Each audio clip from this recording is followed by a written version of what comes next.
Canal Escute Áudio Novel. Se inscreva. Novel Teoria Fanfic. Fanfic Jujutsu Kaisen, Despertar Sem Limites. Capítulo 141. O cofre proibido, incluindo sua câmara mais profunda, foi colocado sob a vigilância exclusiva de Sumi Namoto. Dentro dele estavam armazenados e selados a grande maioria dos objetos amaldiçoados que o mundo do Jujutsu havia coletado ao longo dos últimos 1000 anos. Como o nome sugere. Proibido, coisas consideradas impróprias e, portanto, evitadas. Cofre, um local ou recipiente para armazenar itens valiosos. O cofre proibido existia precisamente para armazenar objetos amaldiçoados que eram valiosos e perigosos, ou melhor, era um domínio criado especificamente para conter tais ameaças. A entrada era estritamente proibida sem a devida autorização. Os riscos lá dentro eram tão grandes quanto as recompensas potenciais. Foi por isso que durante a transferência, Tenjin confiou a Sun apenas uma única chave. O cofre não estava localizado em nenhum lugar do mundo físico. Era mais como um domínio, um espaço esculpido separadamente da realidade. A chave servia como portal. Naturalmente, Sumi Namoto reunia todas as condições para entrar, tanto em poder quanto em autorização. Ele planejava ver se havia algum objeto amaldiçoado adequado lá dentro, coisas como a mortalha milenar, pregos de caixão centenários ou ossos enterrados em um poço de sangue que não tivessem se deteriorado com o tempo.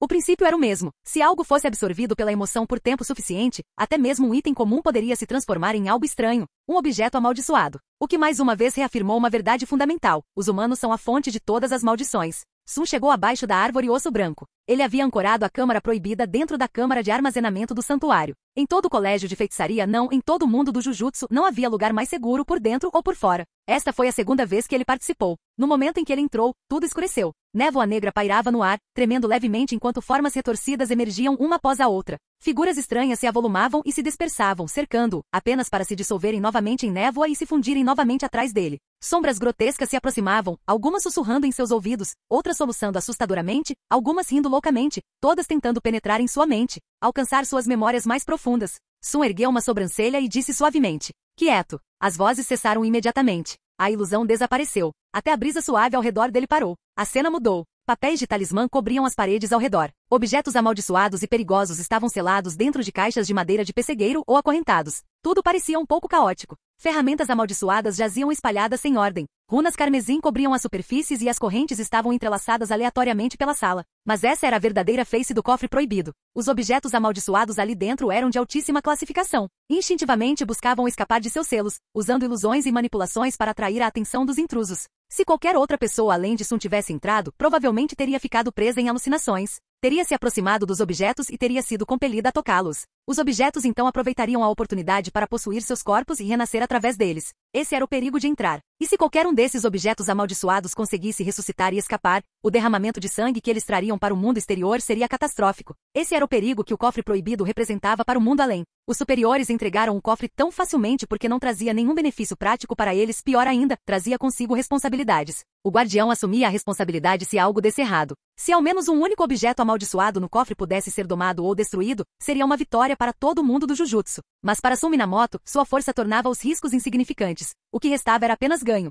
Ele permaneceu imóvel, sem se deixar afetar pelos objetos amaldiçoados, com os olhos calmamente voltados para o centro da sala, onde 9 tubos de ensaio estavam dispostos, cada um contendo um objeto amaldiçoado semelhante a um embrião. Eles flutuavam no fluido, cada um em um estágio diferente de desenvolvimento. A primeira ainda era uma massa informe, como uma úlcera carnosa. Depois veio um estágio semelhante a um palito de ferro, seguido por uma forma de sapato, uma bexiga flutuante. Gradualmente, membros e uma cabeça começaram a tomar forma, depois cotovelos, joelhos, os 9 orifícios. Os intestinos começaram a se formar. 1000 tendões cresceram, 250 em cada um dos lados, na frente e atrás, esquerdo e direito. Finalmente o embrião chegou à fase final. Os 9 embriões estavam em diferentes estágios dessa transformação. Seus corpos carnudos flutuavam para cima e para baixo no fluido, aparentemente vivos. E de certa forma, eles eram. Esses 9 estavam relativamente quietos, eles não estavam causando nenhum caos. Agrupados, eles formaram o objeto amaldiçoado de grau especial conhecido como útero amaldiçoado, pinturas da morte. Sumi Namoto inclinou a cabeça levemente, ouvindo. Eles estavam falando. Irmão, você está aí? Estou aqui. Irmão, está tão frio. Está tudo bem. Vamos conversar. Se conversarmos, não sentiremos mais frio. O interesse de Sumi Namoto foi despertado. Os olhos estelares se fixaram nos 9 tubos de ensaio. Ele não os ouviu falar, nem da última vez nem agora. Historicamente, o conceito por trás do útero amaldiçoado, pinturas da morte, originou-se da meditação budista sobre impureza. No início do período Heian, havia uma rainha de beleza incomparável, tão deslumbrante que qualquer um que a visse ficava fascinado. Sua beleza despertava pensamentos impuros em muitos. No entanto, ela era virtuosa, compassiva e gentil. Antes de morrer, deixou um testamento final. Seu corpo não deveria ser enterrado por 49 dias e 49 noites, mas sim deixado exposto na natureza. Ela queria que as pessoas testemunhassem como seu corpo, outrora belo, se decomporia de fresco e adorável na morte, inchado, apodrecido, vazando pus e sangue. Fedorento, machucado, devorado por larvas e feras, desintegrando-se, até que restaram apenas ossos espalhados, depois enterrados e finalmente reduzidos a cinzas, indistinguíveis da terra. Estes são os 9 estágios da decomposição post-mortem: morte recente, inchaço, manchas de sangue, desintegração, ser consumido, hematomas, ossos conectados, ossos espalhados, retorno às cinzas. Com isso, ela pretendia mostrar que a beleza é uma ilusão, que todas as coisas são impermanentes, passageiras como sonhos e miragens. Algumas escrituras budistas também descrevem esse processo post-mortem como uma forma de cultivo. Ao visualizar esses 9 estágios, é possível alcançar a compreensão das verdades da vida. Essa prática ficou conhecida como as 9 reflexões. Sumi Namoto sempre teve curiosidade sobre o útero amaldiçoado, pinturas da morte, mas depois de ver a coisa real, ele sentiu que a versão do mundo do Jujutsu se inclinava mais para a ideologia shintoísta. Ele entendeu a origem deles. No início da era Meiji, uma mulher com uma constituição única engravidou de um espírito amaldiçoado. Quando seus parentes descobriram sua gravidez inexplicável, submeteram-na, e a criança em seu ventre, a tormentos cruéis e maldições implacáveis. O feto nasceu morto. A mulher fugiu com os restos mortais, buscando refúgio em um templo. Mas isso foi apenas o começo do seu verdadeiro sofrimento. Lá, ela conheceu Noritoshi Kamo, ou mais precisamente, Kinjaku. Kinjaku a usou para uma série de experimentos. 9 gestações, 9 abortos forçados. Por fim, ela deu à luz 9 úteros amaldiçoados, nos quais Kinjaku infundiu o sangue de Noritoshi Kamo. Assim nasceu o objeto amaldiçoado de grau especial, útero amaldiçoado, pinturas da morte. Por causa disso, o nome de Noritoshi Kamo foi gravado na história como o mais vil feiticeiro de Jujutsu, uma mancha que as 3 grandes famílias nunca conseguiram apagar. Quanto à forma como os experimentos foram conduzidos, ou o que aconteceu com a mulher, todos os registros foram destruídos.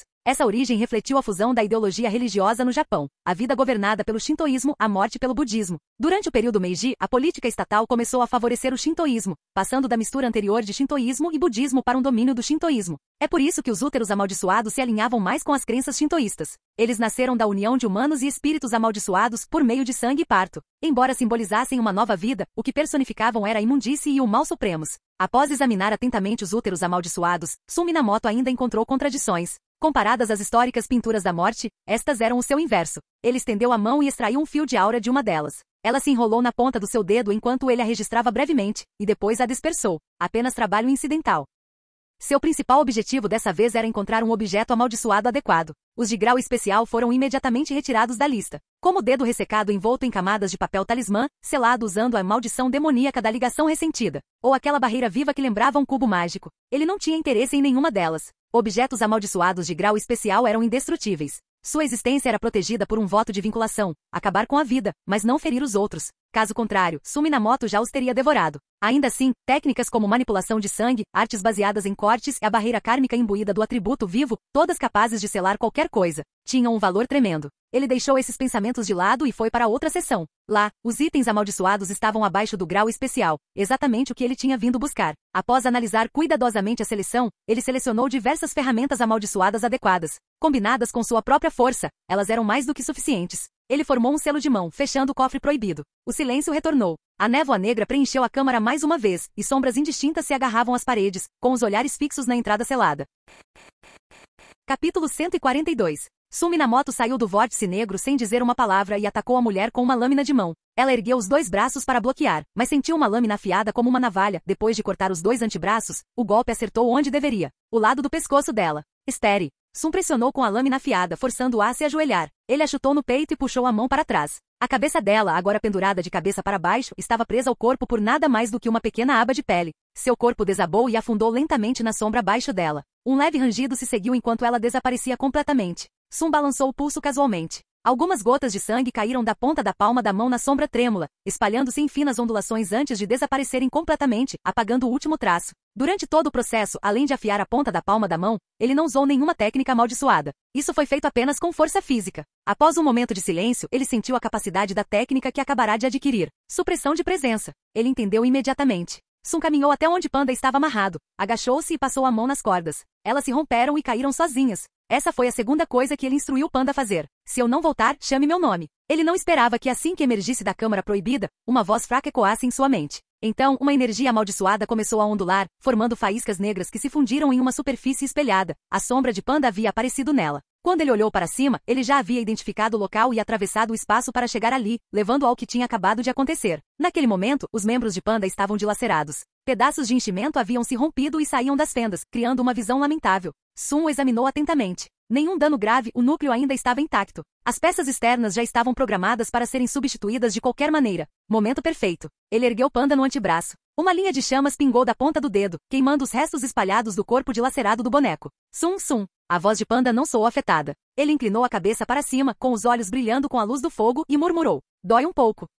Sun estreitou os olhos, inspecionando Panda novamente. Os olhos estelares perfuraram o exterior macio, analisando o núcleo profundo. Depois de um momento ele concluiu. É uma dor fantasma. Panda não tinha nervos, não sentia dor. Era um fantoche. Mas agora, assim como um humano, sentia uma dor fantasma. Um fenômeno subjetivo. Dor neuropática. O cérebro, ao ver um membro arrancado, evoca a ilusão da dor como um mecanismo de defesa para alertar para proteger. O potencial de um cadáver amaldiçoado totalmente autônomo era maior do que o esperado. Em apenas alguns meses, Panda já havia desenvolvido e refinado sistemas corporais completos por conta própria. Sun adquiriu um novo nível de apreciação pelo valor dessa técnica. Mas a Mishi Yaga essencialmente criou uma nova espécie. Tecnicamente falando, o corpo de Panda não era fixo, podia ser trocado à vontade. O núcleo era a única coisa que importava. Sua alma e energia amaldiçoada estavam ancoradas ali. Em essência, Panda era um núcleo refinado que ganhou forma. O corpo da marionete era apenas um veículo para o movimento, nada mais. Vendo que o estado mental de Panda ainda estava estável, Sun soltou um suspiro silencioso. O conflito entre Panda e o traficante terminou em derrota para o primeiro. Era possível perceber a facilidade com que ele era atraído e voltava sempre com uma pilha de coisas aleatórias. Ele realmente se sentia atraído por qualquer coisa que despertasse sua curiosidade, mesmo que fosse completamente inútil para ele, e foi assim que isso aconteceu. Tudo que restou dele foi uma casca destruída. Sun balançou a cabeça interiormente. Panda ainda tinha muito que crescer. Ele era ingênuo demais e as pessoas complexas demais. Mesmo com 3 corações, ele ainda não conseguia superar a experiência de uma mulher. Mas aquela mulher experiente agora estava morta. Sun apagou todos os vestígios da cena, conjurou um vórtice negro e entrou nele com Panda a reboque. O vórtice que persistia atrás se inverteu e se desfez, agitando uma brisa que varreu os remanescentes de energia amaldiçoada. Cada vestígio da cena foi completamente apagado. Não era por medo de exposição ou consequências. Ele estava certo, não importava quem perguntasse. O verdadeiro motivo eram as inúmeras técnicas estranhas do mundo do Jujutsu. Ele não tinha certeza se não havia uma que pudesse rastrear ou atacar usando resíduos remanescentes. Então, ele tratava tudo que deixava para trás com cautela redobrada. De volta ao dormitório do colégio de feitiçaria, Sun Minamoto deitou Panda na mesa do laboratório. Estar de volta àquele lugar familiar era como estar em casa para Panda. Ele relaxou completamente, chegando a abrir a barriga com o algodão saindo, como se estivesse pronto para ser trabalhado. Sun Minamoto colocou a mão na massa de algodão e tirou 3 orbes levemente brilhantes, cada uma do tamanho de um punho, irradiando uma luz suave e nebulosa. Ele segurava um na mão, os outros 2 haviam sido trazidos com ele ou forçados a sair por conta própria. Os 3 núcleos estavam ligados por alguma conexão misteriosa, com estruturas excepcionalmente equilibradas e estáveis. Essa estabilidade não se dava apenas em termos de energia amaldiçoada e alma, coisas intangíveis, mas também na forma parcialmente física dos próprios núcleos. Os 3 orbes formaram um arranjo triangular frouxo, e Sun Minamoto os colocou casualmente sobre a mesa. Ele então juntou a flanela e o algodão e os jogou no lixo, tirando as ferramentas amaldiçoadas que havia trazido do cofre proibido e as colocando por perto. Agora, era a hora de reconstruir o corpo do Panda, usando o núcleo como centro. O processo não foi complicado. Ele não planejava alterar a aparência do Panda, apenas substituir os materiais. Envolver o enchimento, revesti-lo com a casca externa, inserir o núcleo e pronto. O único desafio estava na transformação da fonte de energia amaldiçoada do núcleo de uma forma semifísica para uma forma totalmente intangível, e na transferência da alma presa ao núcleo. Hora de usar a barreira da alma novamente. Com facilidade praticada, ele destacou 5 dedos e os inseriu em 5 posições marcadas na mesa. Energia amaldiçoada irrompeu, formando sigilos que se retorciam e se entrelaçavam entre os dedos, esboçando um padrão complexo. Um lampejo de luz negra e uma barreira invisível tomou forma. Era uma barreira minúscula, não maior que uma cabeça humana. Entre o polegar e o indicador recém-crescidos, formou-se uma lâmina de luz azul. Ele a segurou delicadamente entre as pontas dos dedos. Olhando para os núcleos, ele pôde ver as almas, tênues e bruxuleantes, formadas por aglomerados de minúsculas partículas de luz. Suas formas eram quase imperceptíveis, um panda, um gorila e um tricerátopo. Rachaduras como leitos de rios secos marcavam suas formas de alma. O panda parecia calmo, o gorila impetuoso, o tricerátopo tímido e reservado. Todos olhavam para Sun Minamoto, cada um sorrindo à sua maneira. Cuidadosamente, Sun Minamoto os arrancou. Separadas de seus recipientes, essas almas eram como chamas de velas ao vento, tremeluzentes e instáveis. Eram coisas delicadas. Sem hesitar, Sun Minamoto as transferiu rapidamente para a barreira da alma, onde se estabilizaram imediatamente. Ele então pegou 3 fontes de energia amaldiçoadas, ele ainda estava decidido a manter o número em 3. Dada a situação atual do lado dos feiticeiros, 3 fontes mal conseguiriam suprir a demanda de energia amaldiçoada. Mais do que isso seria um desperdício. Em seguida veio a fusão da alma e da fonte de energia amaldiçoada. Ele não podia simplesmente jogá-los lá dentro. A fonte tinha que funcionar simultaneamente como núcleo do cadáver amaldiçoado enquanto a alma era inserida. Essa era a única maneira de completar o processo corretamente. De certa forma, era como criar um espírito amaldiçoado. Afinal, uma fonte de energia amaldiçoada combinada com uma alma é exatamente como um espírito amaldiçoado é estruturado. Com o método claro em sua mente, suas mãos se moveram mais rápido. Depois de queimar várias fontes de energia amaldiçoadas, ele finalmente conseguiu fundir as duas. Não muito tempo depois, um novo corpo para o panda tomou forma. Pele feita de objetos amaldiçoados de grau 1, algodão fiado de objetos amaldiçoados de grau 1, garras forjadas de ossos de grau especial, olhos derretidos de pregos de caixão centenários e dentes feitos de liga com infusão de sangue. O corpo inteiro estava carregado com poder de fogo. No painel de estatísticas, Panda atingiu o grau 1, mas sua energia amaldiçoada mal chegava ao grau 3, e suas habilidades corpo a corpo nem sequer eram classificadas. Arredondando para baixo, ele era basicamente equivalente a Kiyotaka Ijishi. Capítulo 143. O novo corpo de Panda tinha acabado de ser concluído quando um redemoinho de névoa negra surgiu ao redor dele, distorcendo sutilmente o espaço ao redor. Suminamoto guiou os 3 núcleos para dentro do corpo. Clique. As peças se encaixaram no lugar como juntas perfeitamente combinadas. Os núcleos intangíveis, porém substanciais, fundiram-se perfeitamente, e uma suave luz negra irradiou de dentro. Ela se conectou e se entrelaçou com as maldições que cercavam o corpo de Panda, como se estivesse sondando cautelosamente antes de se fundir. Após uma breve luta e emaranhamento, padrões pretos complexos se espalharam como teias de aranha pela superfície de Panda e depois se acomodaram gradualmente. Logo as marcas desapareceram completamente, e a energia amaldiçoada ao redor fluiu suavemente de volta para o núcleo, como andorinhas retornando ao ninho, de volta para onde realmente pertenciam. A onda de energia amaldiçoada ultrapassou o grau 2, quase atingindo o grau 1 antes de estagnar abruptamente. O excesso de energia circulou brevemente, como uma criança perdida em busca de um lar. Após um momento de hesitação, ela se dispersou e desapareceu. Suminamoto observou a energia se dissipar. Que desperdício! Panda estava na linha entre o humano e o espírito amaldiçoado, conectado a ambos, mas não se beneficiando de nenhum. Ainda, Suminamoto gostava de fazer coisas que perturbavam o equilíbrio. Mais importante, esse método permitiu que ele gradualmente infundisse seu próprio poder na mistura. Eventualmente eles teriam que enfrentá-lo de frente. Por enquanto, o mecanismo de equilíbrio não conseguia atingi-lo, e ele também não tinha uma maneira eficaz de combatê-lo diretamente. Cada vez que era alvo, só conseguia reagir após o ocorrido. Era sempre reativo, nunca proativo. Ele odiava isso. Suminamoto olhou para Panda, cuja condição havia se estabilizado. Ele ainda era o mesmo Panda. As mudanças eram internas, superficialmente não parecia haver muita diferença. Vamos ver como ficou. Ele acenou para Panda se aproximar. Panda ouviu a voz e abriu os olhos lentamente. Um lampejo de luz negra brilhou em suas pupilas. Aquele pico repentino de energia amaldiçoada estava ameaçando sair do controle. Um tipo de problema feliz. Arrotar? Panda soltou um arroto, sentindo, pela primeira vez, uma verdadeira sensação de estar satisfeito. Mesmo quando humano, raramente se fartava de comida. Após a morte, como Panda, ele nem sentiu mais fome. Me sinto mais forte agora. Panda levantou a pata direita e flexionou o braço. Sob as luzes, suas garras brilhavam friamente com bordas afiadas. Quando ele abaixou a pata, a mesa do laboratório abaixo se abriu. Mas a superfície ondulou rapidamente e as rachaduras começaram a se fechar sozinhas. Claramente, a mesa também era uma ferramenta amaldiçoada de alta qualidade. Me siga, disse Suminamoto, caminhando em direção ao pátio. Parou sob a grande árvore. Panda caminhava ereto, seguindo-o cuidadosamente. Ele sentia o poder transbordando dentro dele. Ele costumava se mover de 4, mas agora suas pernas sozinhas eram suficientes para suportar seu peso.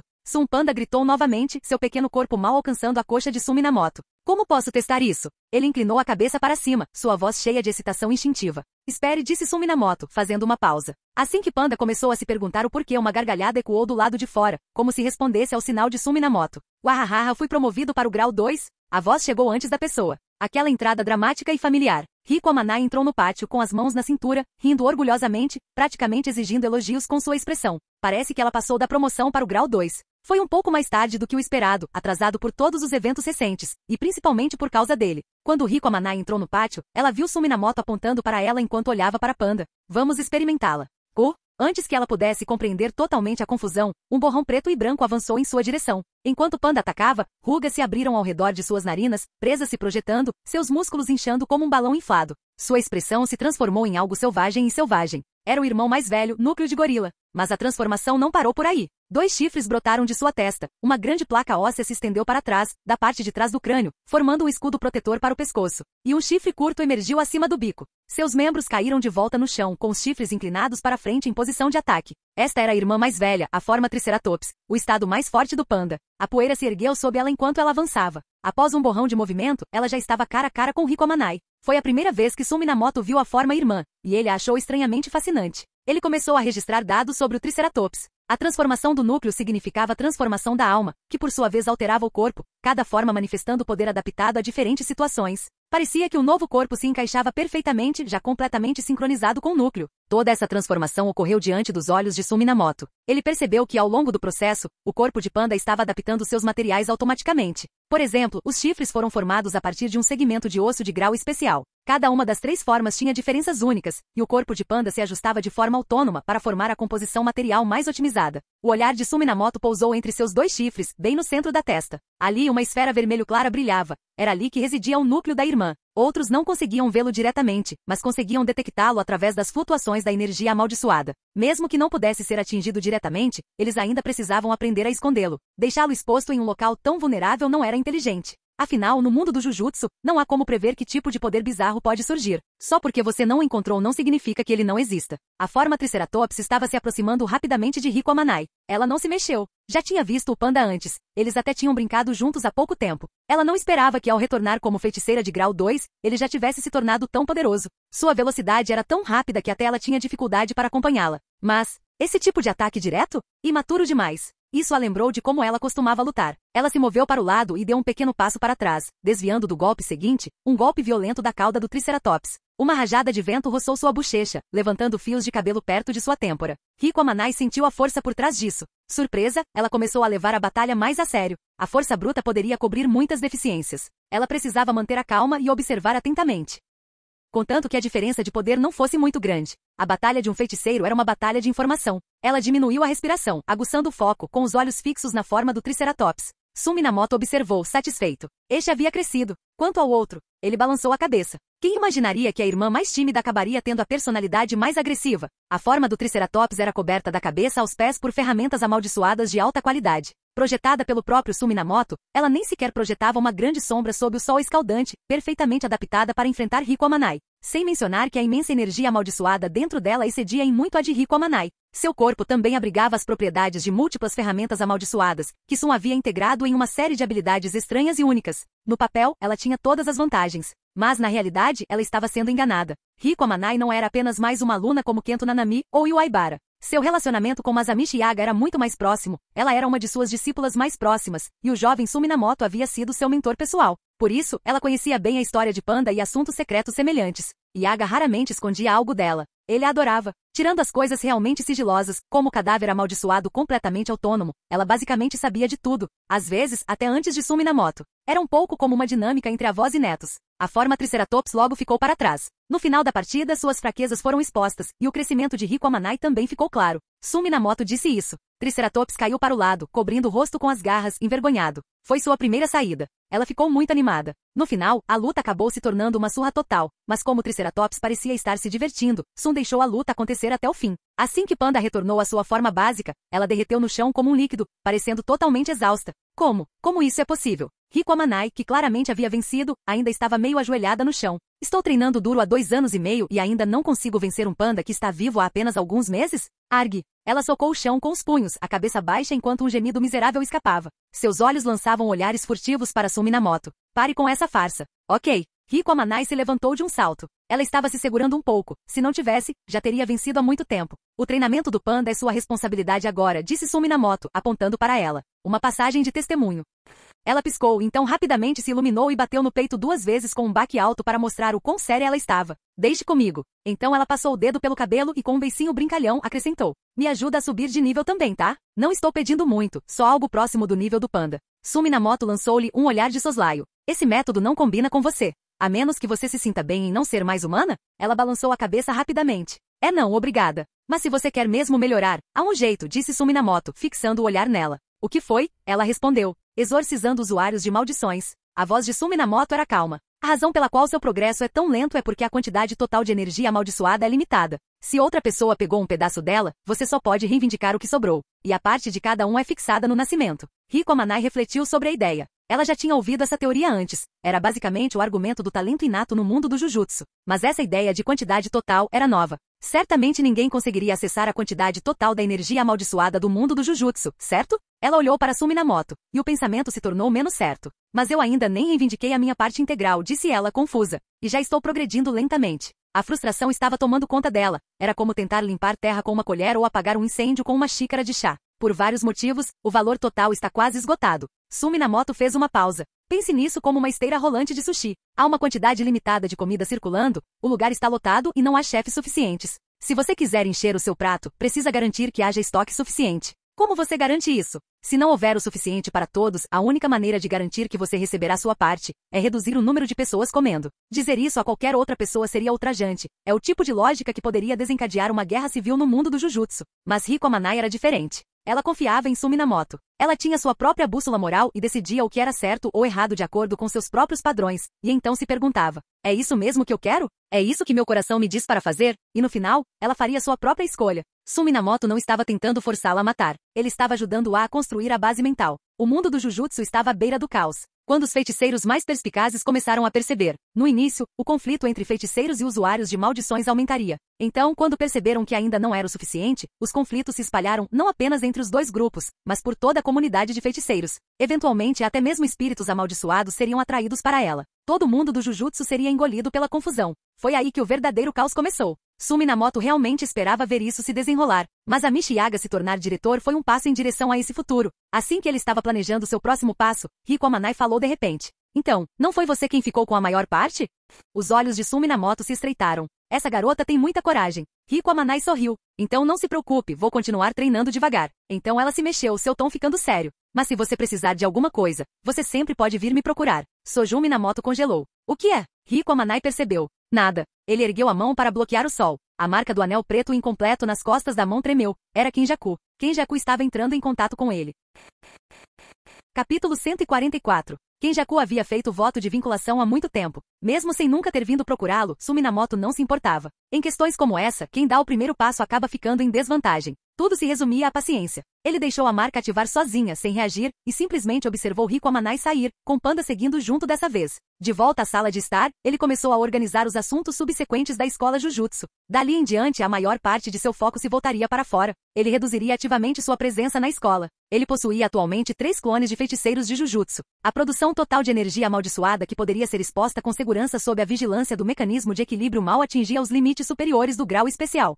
Individualmente havia um grau especial e 2 grau 1. Claro, isso era baseado em seu próprio sistema de avaliação. Afinal, o maior poder de combate no mundo do Jujutsu só chegava até o grau especial. Para manter esse nível de força, ele não podia ter muitos clones, então precisava planejar com cuidado. No dormitório, Sumi Namoto começou a montar uma barreira enquanto pensava nas coisas. O clone alocado no departamento médico era de grau 1, encarregado de coletar fontes de energia amaldiçoada e estudar as características comuns entre os feiticeiros. Foi um trabalho demorado, mas que valeu a pena. Não havia necessidade de se aprofundar na importância das fontes de energia amaldiçoada, e as constituições dos feiticeiros variavam, algumas superiores a outras. Ele queria reunir todas as melhores características. Então esse clone teve que ficar. O segundo clone de grau 1 era ocasionalmente responsável por personificar Noriyuki Zenin, e às vezes mantinha contato com Masaki Zenin. Naobito Zenin provavelmente percebeu. A julgar pela sua abordagem habitual, ele parecia inclinado a seguir em frente, pensando algo como, é melhor empurrar Masaki Zenin para cima na hierarquia. Na verdade, foi apenas uma tentativa de arrastá-lo para o navio que estava afundando, o clã Zenin. Era seguro dizer que sua identidade havia sido exposta. Não havia muitos no colégio de feitiçaria capazes de um disfarce tão avançado, e ele era o melhor. Não foi difícil adivinhar. Sumi Namoto não se importava muito, mas o verdadeiro problema era Masaki Zenin. Ela o contatava quase diariamente para relatar assuntos familiares. Mesmo os assuntos mais triviais não lhe eram deixados de lado. Ela sempre encontrava algo para conversar, o que deixou aquele clone extremamente ocupado. E isso não era tudo. Ele também tinha que administrar as coisas do lado de Yoshinobu Gakuganji. Aparentemente, ele comandava uma banda, mas, na realidade, estudava energia amaldiçoada positiva, tentando construir uma rede de crenças. Então esse clone também era crucial. Ele não podia se dar ao luxo de retirá-lo. Dos 3, o único com uma vida relativamente fácil era esse clone de grau especial, o mais forte de todos, mas ele era usado apenas para lidar com tarefas diárias. Este foi preparado especificamente para Kenjaku e para este exato momento. Lidar com ele exigia uma força avassaladora, e alguns de seus planos estavam diretamente ligados a Kenjaku. Era a hora de começar a agir. Kenjaku era uma relíquia milenar. Ao contrário de Tengen, ele era constantemente ativo no mundo exterior. Já havia passado por inúmeras batalhas e assassinatos. Seu conhecimento, percepção, força e táticas superou em muito de Tengen. Ele já havia sofrido contratempos com Tengen, então não iria subestimar essas pessoas. Na verdade, seria ainda mais cauteloso. Kenjaku era imprevisível, ele fazia as coisas por impulso. Ele seria usado como peão ou se tornaria alvo da curiosidade de Kenjaku. Claro, o poder também era uma razão pela qual Kenjaku tinha que levá-lo a sério, o que significava que Suminamoto tinha que manter essa vantagem. Mas ele não precisava brigar com Kenjaku. No fim das contas, eles estavam apenas se usando. O segredo era garantir que o outro lado desempenhasse seu papel corretamente, não havia necessidade de cair em um ciclo de cautela constante. Ele voltou para a sala de estar e criou outro clone, um clone comum. Este é o limite inferior para um clone. Se a energia amaldiçoada cair ainda mais, ela se aproximará do nível de restrição celestial. Se desaparecer completamente, ela realmente atenderá aos critérios para restrição celestial. Isso é impossível no momento. Talvez no futuro, mas não há valor real em desenvolvê-lo. Sua força física atual já rivaliza com aqueles com capacidades de restrição celestial ou nível TOG. Com o impulso da energia amaldiçoada, ele o superou em muito. Ainda assim, contentar-se apenas com isso não é suficiente. Em poucos meses fará 4 anos que ele entrou no colégio de feitiçaria. Ele se lembrou do que disse no começo. Suminamoto caminhou até o espelho. Seus olhos aguçados, como os de uma águia, exibiam tênues pontos estelares dispersos no fundo das pupilas, difíceis de detectar a olho nu. O efeito geral era incomum, mas não perturbador. Pequenos buracos escuros marcavam o canto do olho esquerdo e o lado direito dos lábios. Visão de águia, visão composta covinhas. Uma forma diferente dos olhos estelares, combinada com a percepção térmica de uma cobra. Embora esse corpo fosse apenas o de um humano comum, sem acesso à energia amaldiçoada, ele ainda conseguia ver maldições e tinha uma força de combate considerável contra ameaças não relacionadas ao Jujutsu. Ele flexionou seus bíceps, bem formados, naturais e esteticamente agradáveis. Apenas uma pessoa perfeitamente comum. 3 anos se passaram. Ele deu um sorriso irônico. Ele disse desde o início que entraria na faculdade aos 18 anos. Ele tinha medo da violência no campus. Esse clone iria até a cidade, faria o exame de admissão como uma pessoa normal, se matricularia e conduziria uma pesquisa biomimética. O progresso em biomimética tinha sido lento nos últimos anos na escola Jujutsu. A maior parte do seu tempo fora dedicada ao desenvolvimento de técnicas amaldiçoadas, como se não se importasse com o outro projeto, mas tudo fazia parte de um plano. Agora que o aprimoramento de sua técnica havia estagnado e o caminho do ilimitado havia desacelerado, a importância da biomimética se destacou ainda mais. Afinal, a energia amaldiçoada era apenas um amplificador de potência temporário. Ela não conseguia tornar o corpo permanentemente mais forte, mais rápido ou mais ágil. Então, para aumentar seu limite inferior, ele teve que fortalecer seu próprio corpo físico. Ao absorver características excepcionais de vários organismos e acumulá-las com aumentos de energia amaldiçoada, ele poderia levar seu poder a novos patamares, com perspectivas promissoras. Criar um clone comum não afetaria em nada seu nível de grau especial. O clone poderia se integrar à sociedade normal. Agora que estava na idade certa, um corpo poderia se concentrar nos estudos, o outro no desenvolvimento, sem atrasos para ambos os lados. Ele montou todas as barreiras de proteção.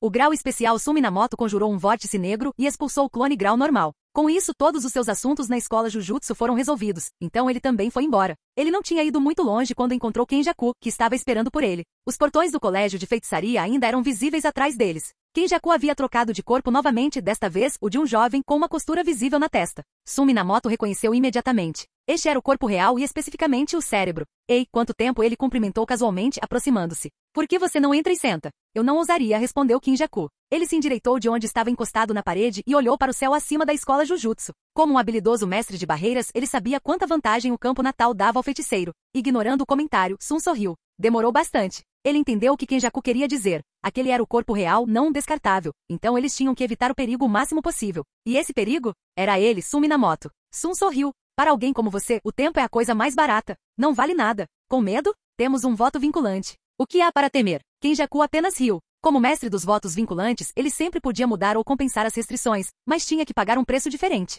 Da última vez, ele tentou adicionar algumas condições extras, mas falhou. Foi então que percebeu que Sun era igualmente habilidoso. Nesse ponto, o voto vinculativo era pouco mais que uma formalidade, restando apenas nenhum dano mútuo durante a cooperação, mal mantendo a fachada unida. O voto existia para manter Kenjaku sob controle, e ele não tinha intenção de divulgá-lo. Chega disso. Por que você veio me procurar? Perguntou Suminamoto com um sorriso. Vamos caminhar e conversar. Eu queria te mostrar os resultados de um experimento real, disse Kenjaku, sua expressão se iluminando como se ele tivesse se lembrado de algo engraçado.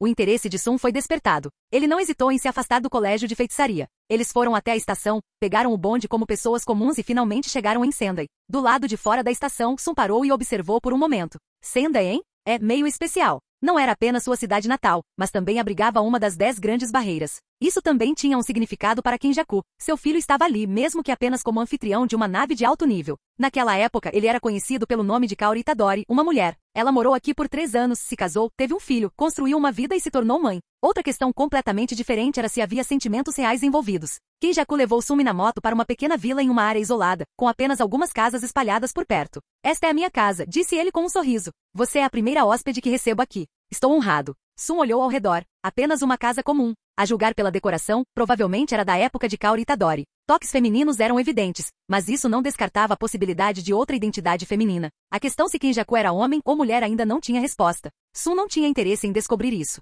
Por aqui, disse Kinjaku, levando-o para o porão. Era espaçoso, com prateleiras alinhadas nas paredes. Cada prateleira era composta por compartimentos selados, semelhantes a gavetas, não estava claro para que serviam. As luzes do teto eram suaves, mas fracas. Sumi na moto sentiu um arrepio percorrer sua pele e seus cabelos ficaram em pé. Não era só o frio, era o silêncio. Todo o ambiente estava, perturbadoramente parado. Ele examinou a sala. Seu olhar se fixou no centro do porão. Havia uma mesa experimental. Deitada sobre ele estava uma mulher de cabelos pretos que parecia morta. Visto, ela simplesmente não era.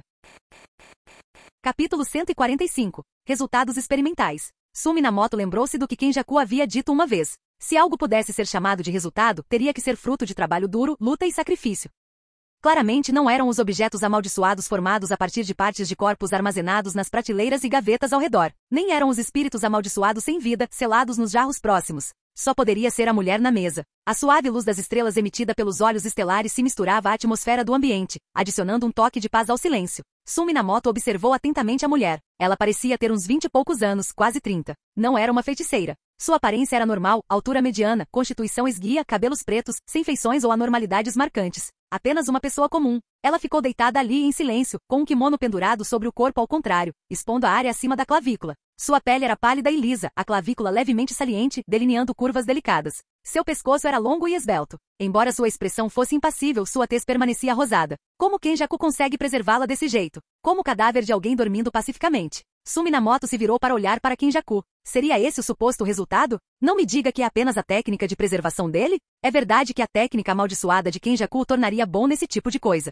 Mas se fosse só isso, Sumi na moto ficaria decepcionado. Kinjaku deu um sorriso fraco, sem oferecer nenhuma resposta, apenas um olhar misterioso. Ele caminhou lentamente até uma das prateleiras próximas, abriu cuidadosamente uma gaveta e no momento em que uma pequena abertura apareceu, uma onda de ar frio saiu, baixando ainda mais a temperatura. Ele estendeu a mão e tirou um longo pedaço de gelo. Com seus olhos aguçados, Sumi na moto percebeu que o objeto amaldiçoado havia sido um osso de rádio humano. Embora não fosse impossível que alguns materiais bizarros tivessem um formato semelhante. Ele deixou de lado o pensamento ocioso e se concentrou no que Kinjaku faria em seguida. Kinjaku segurou o fragmento de gelo amaldiçoado e se aproximou da mulher. Ele se inclinou, examinando seu rosto centímetro por centímetro antes de gentilmente colocar o fragmento em seus lábios. Seus movimentos eram incrivelmente delicados. No momento em que o gelo a tocou, ele começou a derreter, transformando-se em água que fluiu para sua boca. Enquanto sua garganta se movia ao engolir, o líquido desapareceu rapidamente. Kinjaku deu um passo para trás, ficando ao lado de Sumi na moto novamente, seu rosto se iluminando de excitação enquanto ele olhava para a mulher. Um recipiente de carne. Sumi na moto entendeu agora.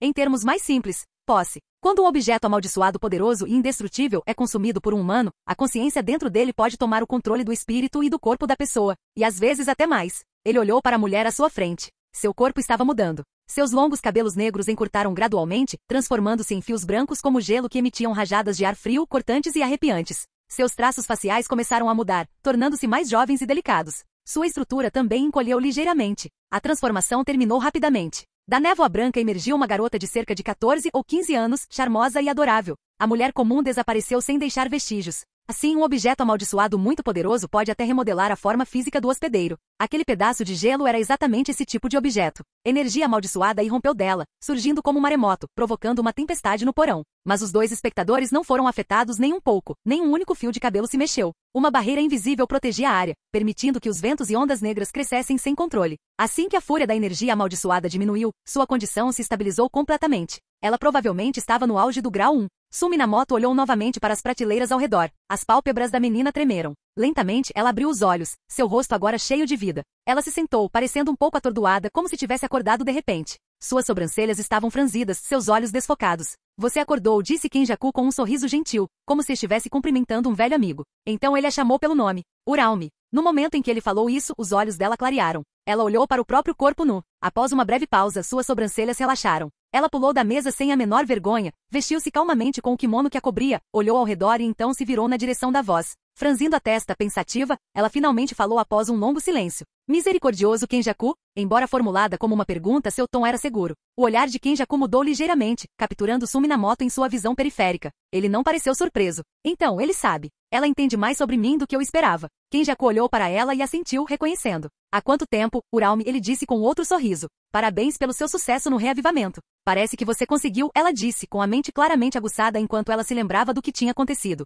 Mas sua expressão não refletia nenhuma alegria, seu comportamento era tão frio quanto seu cabelo. Além disso, agora sou chamada de Shiori-mi. Tudo bem, Uralme. Tis. Ela estalou a língua, irritada. Continua tão irritante quanto sempre. Os dois começaram a conversar naturalmente. Não demorou muito para que Uralme percebesse que havia mais alguém na sala. Virou-se para ele e perguntou. Humano? Sumi Namoto riu baixinho. Aquela atitude era interessante, parecia que ela não se considerava humana. Alguns objetos amaldiçoados se originam dos restos mortais de feiticeiros poderosos, formados sob condições muito específicas, como aqueles armazenados nas prateleiras. Pode parecer que existem muitas, mas na verdade, as chances de formar uma eram extremamente baixas. Primeiro, a pessoa tinha que ser extremamente forte, com imensa energia amaldiçoada. E não apenas muita, uma quantidade extraordinária. Além disso, ela não poderia ter sido morta por energia amaldiçoada. O ambiente ao redor também tinha que ser único. Tudo isso somado a uma morte repleta de intensa emoção negativa e a presença de energia amaldiçoada semelhante e abundante na área. Só então houve uma chance minúscula de ocorrer uma ressonância, levando à fusão, e com o tempo, a transformação em um objeto amaldiçoado. Normalmente, uma vez que a transformação era completa, esses objetos amaldiçoados não retinham nenhuma consciência de suas vidas passadas, apenas uma obsessão persistente e mais forte.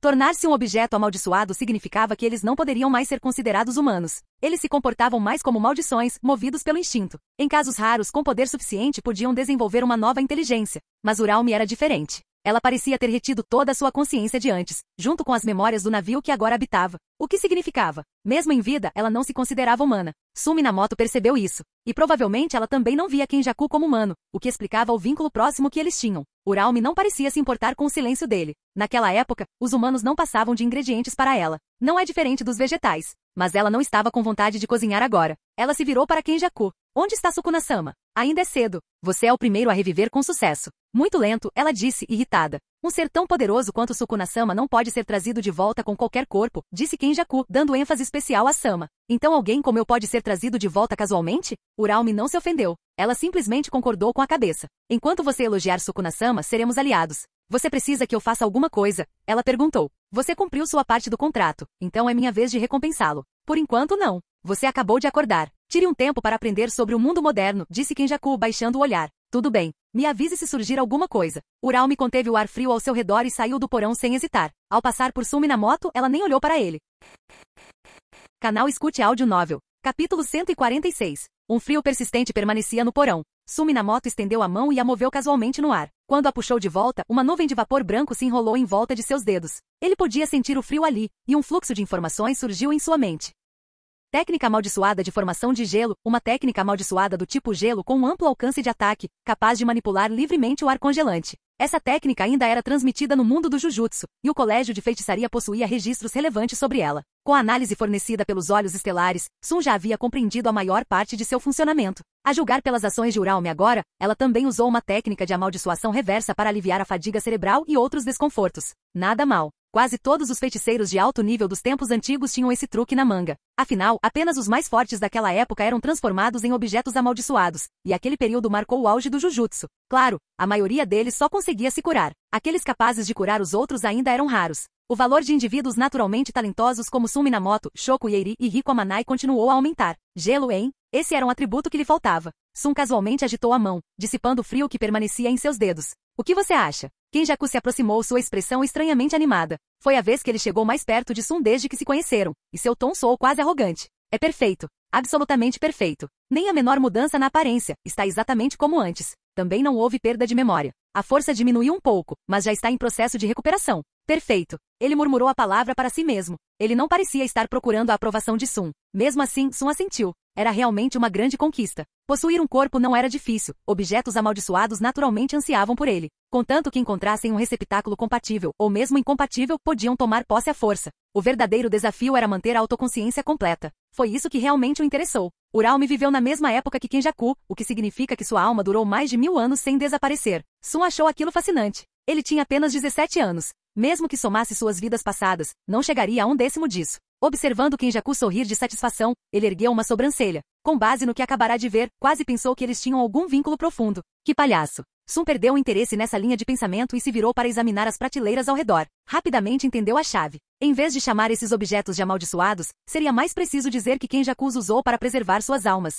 Os corpos eram apenas recipientes facilmente substituíveis. Quando a alma está forte e o corpo fraco, a alma naturalmente tem precedência. Recuperar a consciência se torna fácil. Embora possa haver alguns efeitos colaterais, eles não foram significativos. Foi realmente uma conquista impressionante. Os antigos feiticeiros de 1000 anos atrás sempre tinham algum truque na manga. Tengen tinha sua barreira imortal. Kenjaku agora tinha seu método de sobrevivência novamente através de objetos amaldiçoados. Essa viagem definitivamente valeu a pena. Ele adquiriu uma compreensão mais profunda da interação entre alma e carne. Pensando melhor, o uso de matéria cerebral por Kenjaku para possuir outro corpo não era também uma forma do corpo influenciar a alma? Ele se perguntou se a técnica exigia que o corpo do hospedeiro estivesse vivo ou já morto. Mas Sun imaginou que mesmo que estivesse morto, ainda precisaria estar fresco, recentemente morto, antes que a alma tivesse se dissipado completamente. Sua curiosidade por Kenjaku só aumentou. Ele queria testemunhar isso pessoalmente, ou talvez até mesmo desmontá-lo e ver como funcionava. Agora, preciso que me faça um favor. Em troca, compartilharei com você o método de selar uma alma dentro de um objeto amaldiçoado. Kenjaku voltou a se concentrar e deu alguns passos para trás, aumentando a distância entre ele e Sun Minamoto.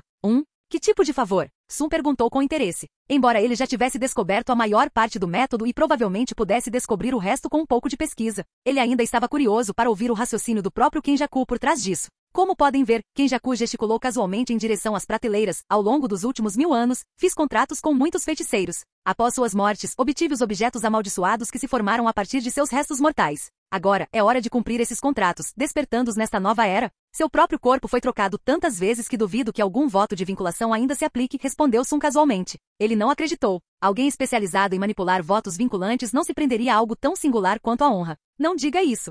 Sempre me orgulhei de honrar meus contratos, disse Kenjaku com um sorriso fraco. Além disso, você não quer ver feiticeiros antigos se chocando com os modernos? Agora sim era mais ou menos isso. Sun pensou consigo mesmo, enquanto Kenjaku continuava. O método de selar uma alma dentro de um objeto amaldiçoado veio originalmente de Sukuna. Ele também era o único que conseguia despertar a consciência da alma sozinho. Quanto aos outros, revivê-los não é fácil. Encontrar um corpo hospedeiro compatível já é uma tarefa gigantesca, sem mencionar o trabalho necessário para lidar com a alma em si. Não ser capaz de ver a alma torna as coisas incrivelmente problemáticas. Os olhos de Kenjaku brilharam. Mas você é diferente, Sun. Você consegue ver almas. Consegue observar diretamente o estado de um objeto amaldiçoado. Com a sua ajuda, a dificuldade de revivê-los diminuiria significativamente. Junte-se a mim, Sun. Kenjaku continuou divagando. Sun o ignorou. Mas, movido pela curiosidade, caminhou até uma das prateleiras próximas e escolheu uma gaveta aleatoriamente. Ele ficou parado diante dela, e Kenjaku finalmente ficou em silêncio. Com a mão direita, Sun enrolou a manga do braço esquerdo até o cotovelo e, em seguida, fez o mesmo com a direita, usando a mão esquerda, expondo os dois antebraços.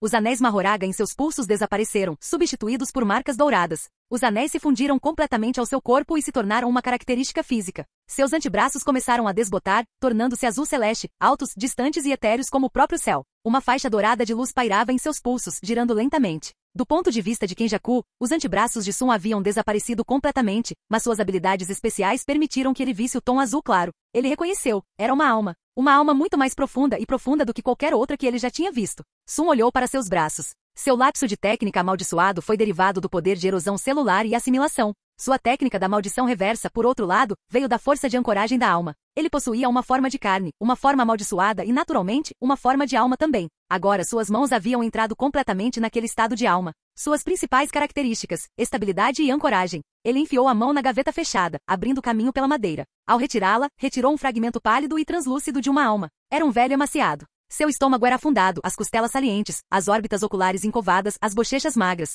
Sua barba estava trançada em 3 mechas, e os longos cabelos da nuca caíam até a cintura. Sun estudou a alma ilusória. Apesar da aparência fantasmagórica, estava completo. Kenjaku se aproximou, abriu a gaveta e tirou de dentro 2 ossos do ombro quebrados. Drusla Kavala, disse ele, olhando para o objeto amaldiçoado, agora sem vida. Nem todos os objetos amaldiçoados eram iguais, alguns mantinham a consciência, outros não passavam de matéria inerte. Este já possuía consciência antes, mas agora ela se fora. Kenjaku não parecia preocupado, apenas impressionado com a técnica de Sun. Com isso, Sun aprendeu o nome. Ele não o conhecia antes. Mas ele podia ver. Este estava entre os mais poderosos guardados nessas gavetas, empunhando 2 Shikigami autônomos. Onde quer que os Shikigami andassem, poderia ser tratado como um domínio. Um dos poucos aqui que vale a sua atenção. Depois de analisar o estado da alma e sua conexão com o objeto amaldiçoado, Sun a apertou na palma da mão, formando uma esfera de luz. Então, sem hesitar, ele jogou na boca, mastigou e engoliu. Um desperdício, na verdade. Tudo que ele conseguiu com isso foi a técnica. Se ele tivesse revivido o homem primeiro e depois o assimilado, ele poderia ter colhido outra fonte de energia amaldiçoada.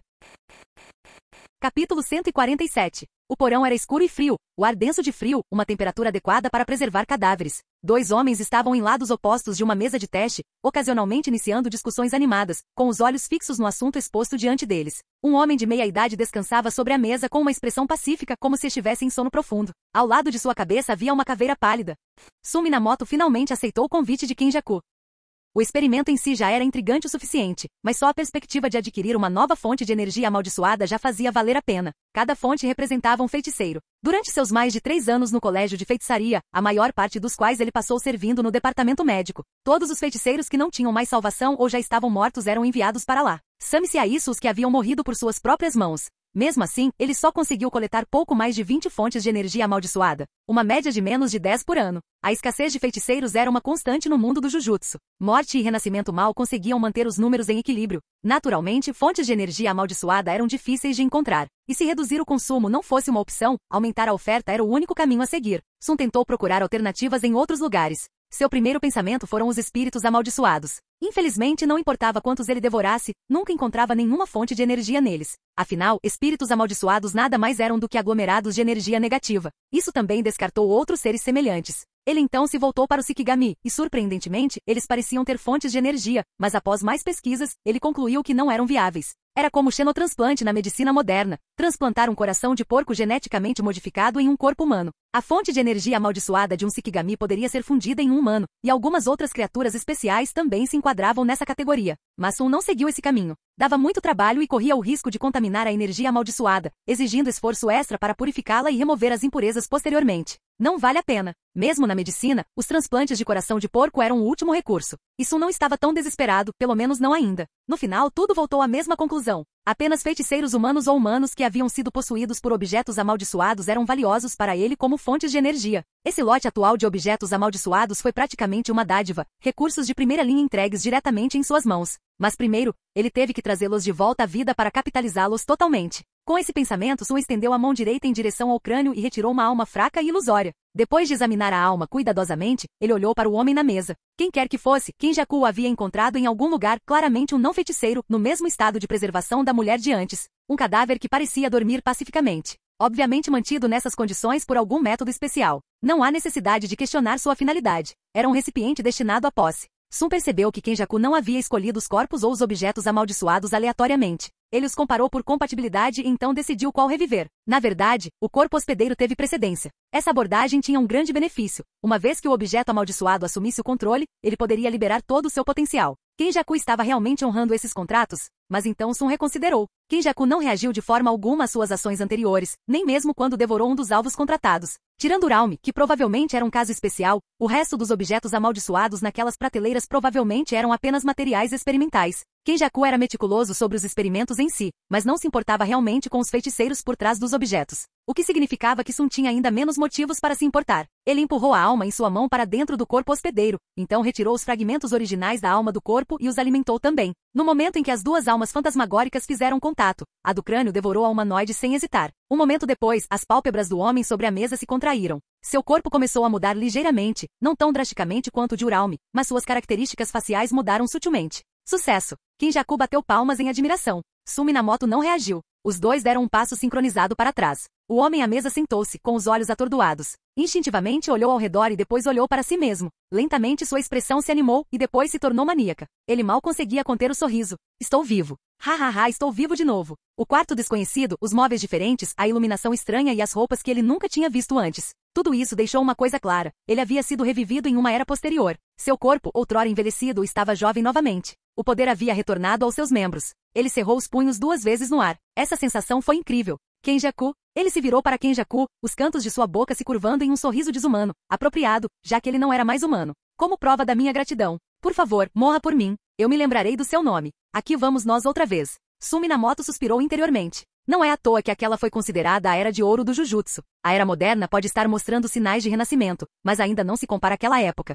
Aqueles antigos feiticeiros superavam em muitos de hoje, tanto em número quanto em força, e seus estados mentais eram igualmente avassaladores. Sun já havia revivido vários deles, mas quase nenhum saiu vivo do porão. Talvez 2? Não foi porque os experimentos falharam, mas porque seus estados mentais refinados tornaram uma conversa civilizada quase impossível. Essas pessoas estavam muito à frente do seu tempo. Ele olhou para o homem à sua frente. Outro homem poderoso? Sun olhou para Kenjaku. Sua mão direita permaneceu translúcida em sua forma de alma, enquanto seu braço esquerdo estava tenso com músculos, envolto em uma camada pálida de armadura semelhante a osso, esculpida com precisão afiada. Tudo em preparação para esse cenário exato. Não era a primeira vez que isso acontecia. Vários dos antigos feiticeiros revividos demonstraram hostilidade imediata em relação a Kenjaku. Seja lá o que Kenjaku tenha feito para ganhar tanto ódio, deve ter sido algo sério. Mais importante, depois de lançar ameaças a Kenjaku, todos se viraram e atacaram Sun. Provavelmente porque ele estava mais perto da porta. Esses feiticeiros não eram tolos. Eles sabiam que não estavam com força total logo após serem revividos e não conseguiriam enfrentar Kenjaku de frente. Então tentaram despistá-lo com palavras, eliminar o guarda da saída e escapar primeiro. A intenção do homem estava claramente escrita em seu rosto. Sun não se mexeu. Levantou o braço esquerdo no momento em que o homem investiu contra ele, quase como se tivesse caído direto na armadilha,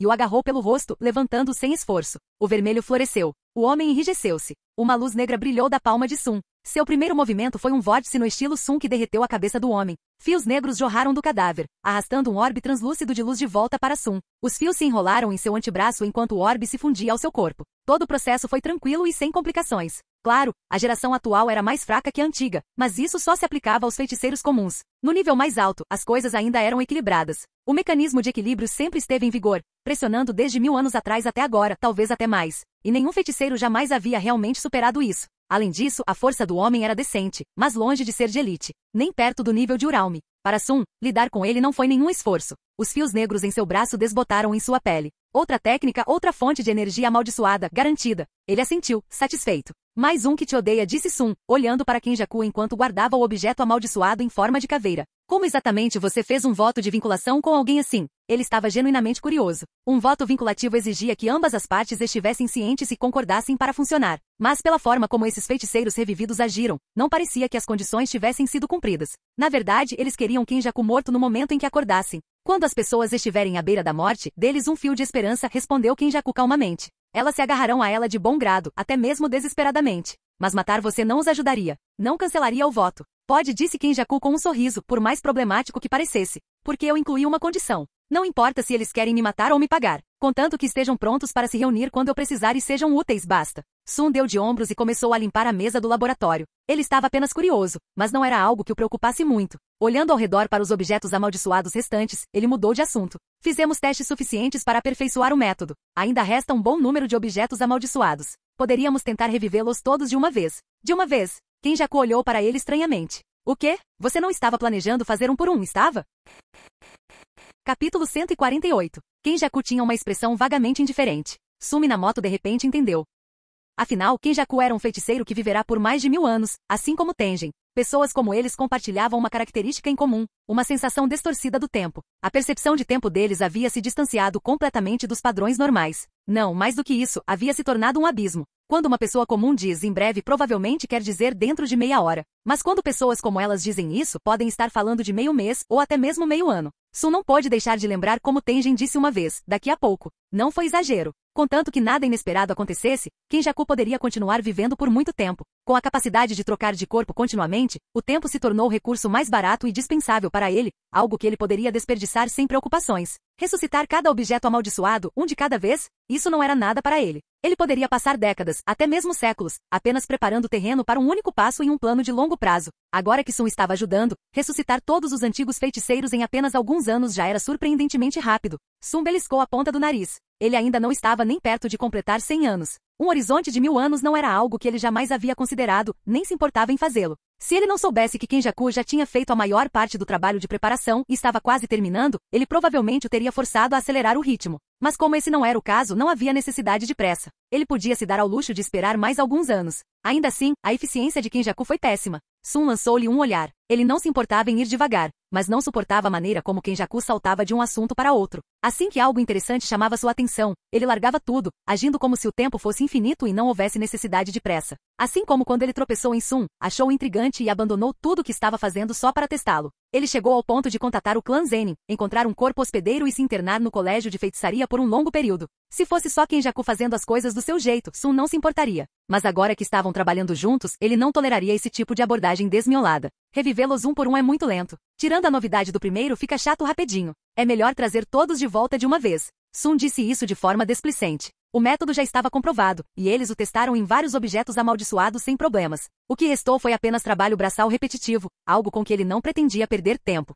Eu realmente não me importo com isso, respondeu Kinjaku franzindo a testa levemente. Mas não temos corpos hospedeiros suficientes preparados. Ele encontrou aqueles recipientes um por um, e mesmo com a ajuda de Sun, ainda não era o suficiente. Não foi fácil encontrar anfitriões adequados. Além disso, lidar com todos eles de uma vez é outro problema. Sun não esperou que ele terminasse. Caminhou até as prateleiras, tocou em uma das gavetas e circulou lentamente pelo cômodo, passando os dedos pela superfície de cada gaveta enquanto caminhava. Ele parou na porta, virou-se e olhou para Kinjaku. Você quer sair um pouco? O quê? Kinjaku piscou, confuso. Sun não respondeu. A luz dos olhos estelares brilhou, eclipsando o brilho fraco das lâmpadas do porão. Um brilho radiante e prateado espalhou-se pelo cômodo, criando uma quietude serena. Kinjaku estava perto da plataforma central, ainda intrigado com as palavras de Sun, quando de repente sentiu um olhar intenso, um que perfurava pele, carne e osso. Direto para o cérebro dele? Ele franziu a testa e caminhou até ficar ao lado de Sun. O sentimento permaneceu. Ele deu mais meio passo para trás, posicionando-se atrás de Sun, e a sensação desapareceu. Sun o ignorou. Seus olhos ofereciam um campo de visão de 180 graus, com tudo à sua frente refletido em sua percepção.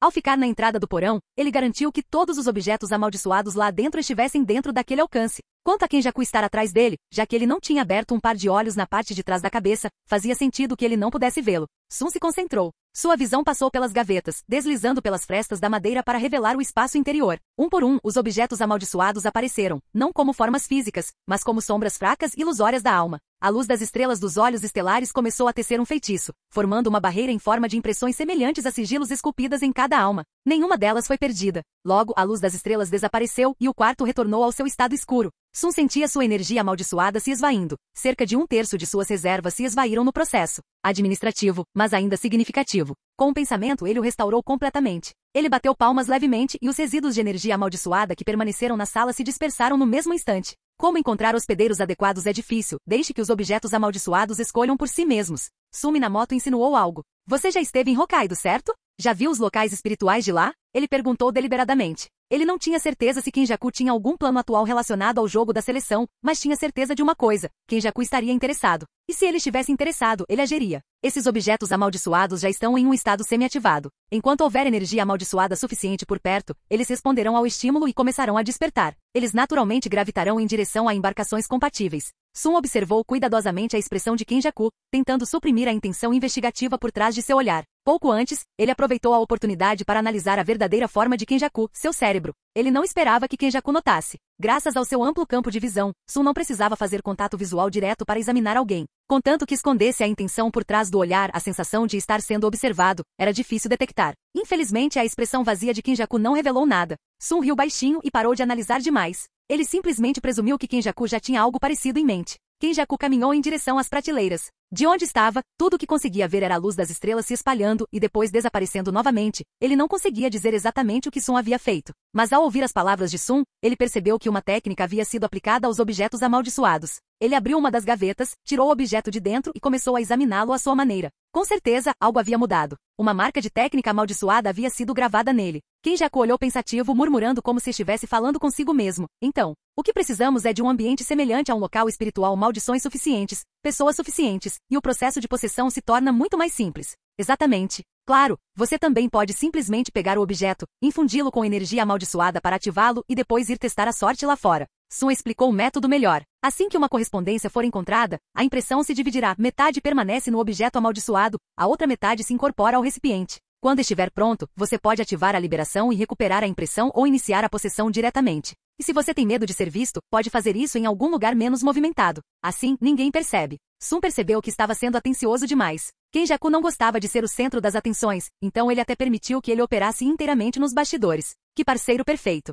Deixar que os objetos amaldiçoados escolham aleatoriamente pessoas para possuir. Você é brutal, Sun disse Kinjaku com um sorriso, agora que entendia como funcionava. Sun não respondeu. Qualquer um que pudesse ser possuído por um desses objetos amaldiçoados tinha que compartilhar uma certa ressonância com ele. Chamar isso de similaridade era muito vago. Mais precisamente, era um estado emocional ou psicológico compatível que tornava alguém um receptáculo viável. Veja o hospedeiro de Uralme, por exemplo, uma personalidade intensa. O mesmo com os outros, todo recipiente de feiticeiro antigo tinha algum tipo de falha. E sério, você está me chamando de bruta?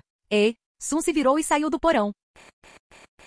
Capítulo 149. Suminamoto saiu do porão. Ele não saiu imediatamente, mas primeiro foi lavar as mãos. Havia apenas crânios, omoplatas, maxilares, restos humanos. Mesmo que tivessem se tornado objetos amaldiçoados há muito tempo e não fossem mais os mesmos em natureza. Saber o que eram antes ainda despertava uma necessidade compulsiva de limpeza. Depois de se lavar cuidadosamente, ele foi até a sala de estar e sentou-se perto da mesa de centro. Kenjaku já havia preparado o chá para ele. Sun pegou a xícara sem hesitar, tomou um gole leve e a colocou sobre a mesa. O gosto não era ruim. Bem, o cara tinha vivido o suficiente para pegar um pouco de tudo. Kenjaku também segurava sua xícara, sentado à sua frente. Nenhum dos dois falava muito. Simplesmente bebiam em silêncio. Em alguns aspectos eram parecidos, havia um entendimento silencioso entre eles que dispensava palavras. Sun sabia que Kenjaku havia sido persuadido. Ele começaria a trabalhar nos preparativos para o local espiritual em breve. Talvez ele já tivesse começado há muito tempo. De qualquer forma, agora que Sun estava envolvido, as coisas definitivamente andariam um pouco mais rápido e talvez tomariam uma direção ligeiramente diferente. Só faltava ver quando as asas da borboleta iriam provocar uma tempestade. Depois de terminar seu chá calmamente, Sun estava prestes a sair, mas Kenjaku de repente empurrou sua xícara de chá para o lado com um dedo e calmamente tirou algo de suas vestes. Um objeto amaldiçoado em forma de tira, firmemente embrulhado em papel de talismã. Ele colocou-o sobre a mesa. Aqui. Segure isso. Sun olhou para ele. Ele o reconheceu imediatamente. Não muito tempo antes, durante uma visita à Câmara Proibida, ele vira vários iguais. 6 para ser exato. Ele sabia exatamente o que era. O dedo de Sukuna. Este objeto amaldiçoado em particular estava documentado nos arquivos do Colégio de Feitiçaria e era infame entre os escalões superiores do mundo do Jujutsu. Era uma maldição de alto grau, considerada tão perigosa que precisava ser selada com o máximo de cautela. Informações sobre isso passaram pela sua mente. Suas origens remontam a mais de 1000 anos. Durante a Era de Ouro do Jujutsu, houve um usuário de maldição tão destrutivo que era praticamente um desastre natural. Na época, todos os feiticeiros uniram forças para combatê-lo, e falharam. O poder de elite de todas as principais facções, incluindo os 3 grandes clãs, foi devastado. Isso deixou o mundo do Jujutsu em uma crise prolongada, lançando uma sombra psicológica tão profunda que mesmo agora, a simples menção de seu nome silenciava salas inteiras. Seu poder superava completamente todo o resto. Ele era o rei incontestável das maldições. Antes mesmo de nascer, ele devorou seu próprio gêmeo no útero. Nascido com 2 rostos e 4 braços, tanto sua aparência quanto sua força eram monstruosas, por isso, recebeu o nome de um deus-demônio. Sukuna de 2 caras. Ele reinou durante uma era inteira. Talvez fosse a solidão do poder absoluto, ou talvez houvesse outros motivos, mas ele nunca buscou a imortalidade. Em vez disso, selou a própria alma. Depois de incontáveis anos, seus restos mortais se tornaram objetos amaldiçoados, mas mesmo agora, nenhum feiticeiro, passado ou presente, conseguiu controlá-los. Tudo o que podiam fazer era selá-los. Foi o que disseram os registros oficiais. Agora, um desses objetos amaldiçoados estava bem na frente deles, em uma mesa de centro perfeitamente comum, e no entanto nenhum deles demonstrou a menor reação. Deixa comigo? Suminamoto lançou-lhe um olhar estranho e de repente, entendeu. Você está planejando mandar seu filho para a escola de Jujutsu no futuro, não é? O nome dele é Yuji Itadori, respondeu Kenjaku sem negar. Sun assentiu. Ele lembrou que Kenjaku mencionou a materialização de objetos amaldiçoados baseados na alma, técnicas originalmente desenvolvidas por Sukuna. Ao contrário dos outros, Sukuna não precisava que ninguém o despertasse. Ele podia se reanimar quando quisesse. Mas isso era tanto a força quanto o problema. Sukuna era tão avassaladoramente poderoso que, embora pudesse despertar sozinho, nenhuma embarcação conseguia resistir a ele. Kenjaku herdou sua técnica, o que significava que cabia a ele encontrar um hospedeiro compatível. E não apenas compatível, tinha que ser uma combinação excepcionalmente alta. Eles devem ter estabelecido um voto vinculativo com base nisso. Sun pensou sobre isso. Alguém como Sukuna, que também entendia as complexidades dos votos vinculativos, jamais deixaria as rédeas inteiramente nas mãos de Kenjaku. Os termos que os vinculavam eram provavelmente extremamente rigorosos, e as consequências de quebrá-los eram severas. Kenjaku não teve escolha a não ser honrar o acordo. O hospedeiro de Sukuna seria o próprio filho de Kenjaku, nascido de sua união com a alma reencarnada do gêmeo fraterno de Sukuna. Visto dessa forma, Kenjaku provavelmente estava profundamente envolvido em todo o arranjo. Aquela criança, Yuji Itadori, poderia perfeitamente conter o poder de Sukuna. Não havia recipiente mais ideal. Agora, apenas 2 condições permaneciam sem ser atendidas. Itadori ainda era jovem e Sukuna tinha 20 dedos. Kenjaku ainda não tinha todos eles. O primeiro se resolveria com o tempo. Quanto ao segundo, os dedos estavam espalhados pela terra em pequenos objetos amaldiçoados, selados e disfarçados para que não pudessem ser identificados apenas pela visão. Kenjaku não tinha como localizá-los facilmente. Então ele voltou sua atenção para a escola Jujutsu. Os dedos são muito difíceis de encontrar. A escola Jujutsu tem 6 selados, certo? Some estes são 7. Ainda faltam 13, disse Kenjaku secamente, sem demonstrar nenhum sinal de frustração. Sun não ficou surpreso. Kenjaku sabia muito sobre o funcionamento interno do colégio de feitiçaria. Entre a escola e a sede, ele tinha muitos informantes, e o próprio Sun era um deles. Então você está planejando usar os recursos do colégio de feitiçaria? Perguntou Sun. Na verdade, a escola sabia de mais do que apenas 6 dedos. Alguns estavam sendo divulgados externamente para fins de vigilância. Acontece que apenas 6 estavam armazenados no cofre proibido. Você realmente acha que a escola tomará a iniciativa de encontrar o resto e depois os entregará voluntariamente para Itadori? Ele perguntou. Eles vão, disse Kenjaku com um sorriso fraco. E mesmo que não, você ainda está por aí, não é? É por isso que estou pedindo para você segurar isso por enquanto. Ele sorriu enquanto falava. Claramente, ele tinha mais cartas na manga. Sun não se importou com o resto. Ele não respondeu de imediato, apenas pegou casualmente o objeto amaldiçoado e examinou as grossas camadas de talismãs de selamento que o envolviam. O material era incomum, mas o que mais se destacava eram as inscrições, uma técnica de selamento conhecida como maldição incitadora de demônios da ligação ressentida, também chamada de técnica giratória da roda do Dharma, uma das artes de selamento de mais alto nível no mundo do Jujutsu. Sun também sabia como usá-lo. Este selo, no entanto, estava claramente degradado com o tempo e mal conseguia se manter em pé. No momento em que ele tocou, uma onda enorme de energia amaldiçoada o pressionou, liberando uma aura pesada que tentava constantemente escapar do selo. Ele não prestou muita atenção. Ele continuou descascando os talismãs, camada por camada, encontrando as bordas e desembrulhando-os em círculos. Onde grudavam, ele os separava delicadamente com os dedos. Logo, os papéis do talismã formaram uma pilha sobre a mesa, revelando o objeto abaixo. Num instante, uma violenta aura negra varreu a sala de estar, lançando-a na escuridão. Inúmeros fios negros se retorceram e se espalharam pelo ar, provocando um vento e uma pressão ferozes. Sussurros ecoavam fracamente na mente de Sun, tentando, ei. Sun riu baixinho, e assim tudo voltou ao normal. A mesa, as xícaras de chá, tudo ainda estava no lugar. O quarto ficou claro novamente. Era apenas uma ilusão, uma onda repentina de energia amaldiçoada perturbando os sentidos de quem entrasse em contato com ela. Não teve efeito algum em Sun, nem em Kenjaku. Sun olhou para o que segurava. Um dedo enrugado, preto-púrpura. Provavelmente um indicador. Tinha uma textura cerosa e da ponta decepada, vários tentáculos carnudos se estendiam como raízes, sugando incessantemente energia amaldiçoada de uma fonte invisível e liberando-o continuamente. Isso formou um denso campo amaldiçoado no espaço ao redor. Um campo que atraía irresistivelmente espíritos amaldiçoados. Apenas alguns segundos se passaram desde que ele abriu. Assim que levantou o dedo para examiná-lo mais de perto, um espírito amaldiçoado de grau 2 já havia aparecido atrás dele, com o queixo caído, olhando com voracidade. O dedo em sua mão. Não conseguiu mais se conter. Investiu, mirando em cravar os dentes na parte superior do corpo de Sun. Sun não reagiu. Sua atenção permaneceu no dedo. A maldição se transformou em um brilho azul celeste, atravessando inofensivamente e mergulhando em direção à mesa de centro. Quase o atingiu, quando, de repente, seu corpo caiu no chão, como se esmagado por um peso invisível. Seu corpo de carne amaldiçoada se dobrou e afundou. Então implodiu em névoa negra e desapareceu. Gravidade. Kenjaku usou uma técnica de amaldiçoação reversa para aumentar a força do espírito. Tente não destruir minha casa, ele disse suavemente, desenhando uma linha no ar com o dedo. Uma fina barreira ganhou vida, cobrindo os dois e selando a energia amaldiçoada que irradiava do dedo. Lá fora, os espíritos amaldiçoados que se aproximavam de repente perderam o alvo. Confusos, pairaram no mesmo lugar, circulando sem rumo. Capítulo 150. A maldição, presa dentro da barreira, tornou-se mais espessa e concentrada. Ele não conseguia escapar, mas o dedo continuava absorvendo energia. Então, ele estava absorvendo de algum lugar que não era esse espaço físico? Minamoto abriu a palma da mão.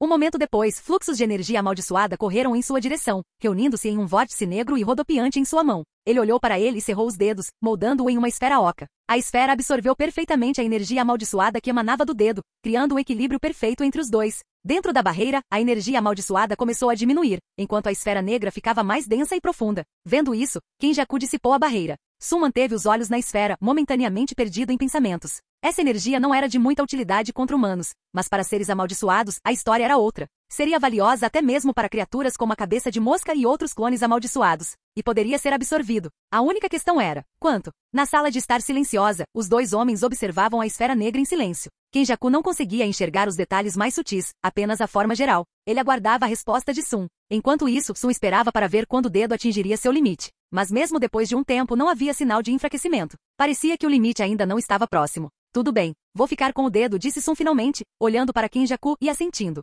Kenjaku deu um leve sorriso. Depois, deixarei meu filho aos seus cuidados também. Sun lançou-lhe um olhar de soslaio e riu baixinho. Claro, um pai tão amoroso, mas isso certamente parecia uma armação elaborada para abrir caminho para Sukuna. Não que Sun se importasse. Uma mecha de cabelo no topo de sua cabeça estendeu-se e deslizou para o campo amaldiçoado que cercava o dedo, enrolando-se para baixo até a ponta do dedo enquanto formava uma estrutura especializada. A maldição demoníaca da ligação ressentida. Inúmeras runas se iluminaram no campo e quando formaram o símbolo final, um selo da palavra selo, todo o padrão se fixou firmemente na superfície do dedo. Um breve flash de luz negra piscou. O dedo se estabilizou. O fio de cabelo se dividiu ao longo do seu comprimento, com uma ponta selando o dedo e a outra se ligando à esfera preta. Sun jogou ambos na sombra sob seus pés. Depois de guardá-los em segurança, bateu palmas. Tudo bem. Se é só isso, vou indo. Ele levantou as costas da mão, revelando um sigilo meio marcado. Entre em contato se precisar de alguma coisa. Feiticeiros veteranos como eles já haviam ultrapassado os limites dos votos vinculantes há muito tempo. O que originalmente era uma restrição compartilhada entre ambos os lados havia sido habilmente modificado para um conveniente sistema de mensagens. Sem limitações de alcance, altamente discreto, muito útil.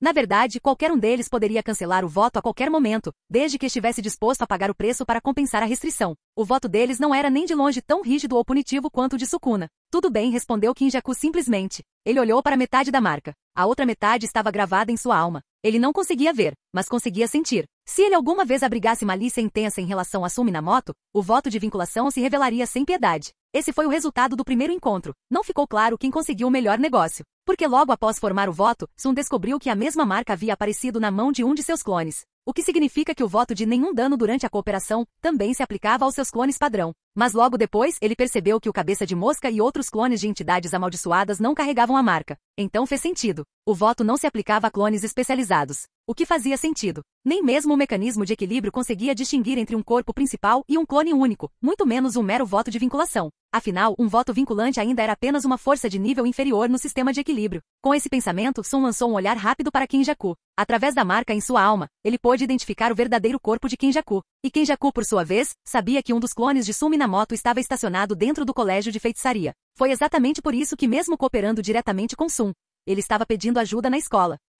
Minamoto saiu da casa de Kinjaku. Ele gentilmente fechou a porta atrás de si e no instante seguinte, seu corpo se tornou etéreo, ele entrou na forma de alma. E toda a sua figura se tornou uma sombra espiritual azul celeste. Ele olhou para si mesmo. Sua aparência era idêntica à sua forma física. Mesmo rosto, altura, sobrancelhas, olhos de estrela. Cada detalhe permanecia inalterado. Tudo estava intacto. Itens externos, como roupas, já haviam desaparecido em sua sombra. O que ele vestia agora era uma roupa combinando, feita inteiramente de essência espiritual. Não que fosse necessário. A menos que alguém possuísse visão da alma, seria quase impossível detectá-lo. Muito menos tocá-lo, muito menos machucá-lo. Assim como aquele espírito amaldiçoado antes havia mordido nada. Ele se sentia perfeitamente seguro. Ainda assim, o desconforto psicológico de estar nu era algo que ele preferia evitar sempre que possível. Ele se concentrou em si mesmo, examinando o poder de sua alma. Comparado ao seu corpo físico e à energia amaldiçoada, este lhe parecia mais denso, mais firme, sólido e inabalável. No porão, ele havia espiritualizado apenas os antebraços. Na sala de estar, apenas a parte superior do corpo. Aqueles eram estados parciais. Agora ele estava completamente transformado. A experiência sensorial era completamente diferente. Uma névoa tênue e nebulosa pairava sobre o ambiente, sem obstruir sua visão, mas acrescentando-lhe uma profundidade surreal. Foi uma sensação de libertação, como um peixe voltando para o mar. Ele flutuava acima do solo, cercado pela névoa. Para cima, para baixo, para a esquerda, para a direita, para frente, para trás, ele podia se mover em qualquer direção à vontade. Se quisesse, ele poderia voar livremente como uma baleia insular, intocável pelo mundo exterior. Minamoto sorriu. Não havia um propósito real para essa forma de alma, ele simplesmente queria testar todas as suas capacidades. Vagando sem rumo, ele percorreu as ruas, passando por prédios e pedestres sem resistência. Ao passar por vários espíritos amaldiçoados, ele parou e ficou pairando na frente deles. Os espíritos amaldiçoados continuaram resmungando coisas sem sentido, completamente alheios ao fato de estarem sendo observados. Como esperado, a maioria dos espíritos amaldiçoados não conseguia perceber almas. Sejam humanos ou amaldiçoados, aqueles com percepção baseada na alma eram extremamente raros. E considerando a falta de inteligência da maioria dos espíritos amaldiçoados, as chances eram ainda menores para eles. Minamoto refletiu calmamente. Ele estendeu a mão direita e escolheu aleatoriamente um alvo, tocando suavemente. Sua mão passou pelo corpo, mas, dessa vez, seus dedos se curvaram levemente, e quando ele os puxou de volta, ele puxou uma cabeça azul clara e translúcida. O espírito amaldiçoado agarrou a própria cabeça em agonia, refletindo a expressão da alma extraída. Sun deu um puxão suave e a alma completa saiu. O processo foi tranquilo e sem esforço. O espírito amaldiçoado não era forte e sua alma carecia de estabilidade. Mas mais do que isso, a alma de Sun era tão firme e avassaladora que poderia facilmente arrastar outros para fora de seus corpos. O espírito amaldiçoado desmaiou instantaneamente, tremendo. Sun cerrou os dedos, moldando a alma capturada em um pequeno orbe. Uma respiração, 2, 5. Logo, o corpo do espírito amaldiçoado começou a se contorcer em uma esfera semelhante em forma de vórtice, espelhando a alma em sua mão. Parecia a técnica de um certo espírito amaldiçoado de grau especial. Após um breve momento de reflexão, ele percebeu que, em essência, esse processo dependia da interação entre alma e carne. Aquele espírito amaldiçoado simplesmente adicionou uma técnica a ele, permitindo que ele manipulasse almas com mais velocidade e facilidade.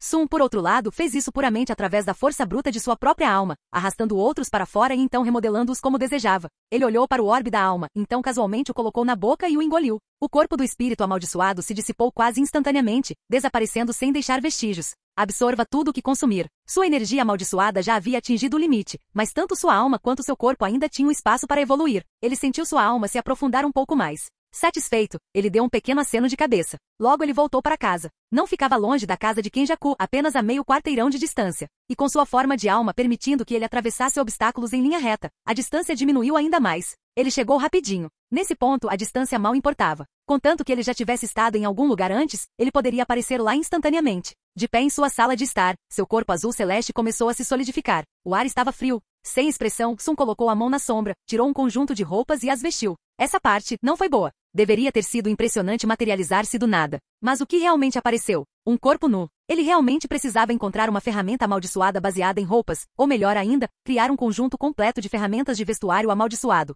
Sun coçou o queixo, pensativo. Então ele convocou um vórtice negro e casualmente jogou o dedo de Sukuna nele, enviando-o para o corpo amaldiçoado da Igreja das Estrelas. Fim do vídeo. Para acesso antecipado à continuação dos vídeos, ou para incentivar o canal, vire membro. Muito obrigado.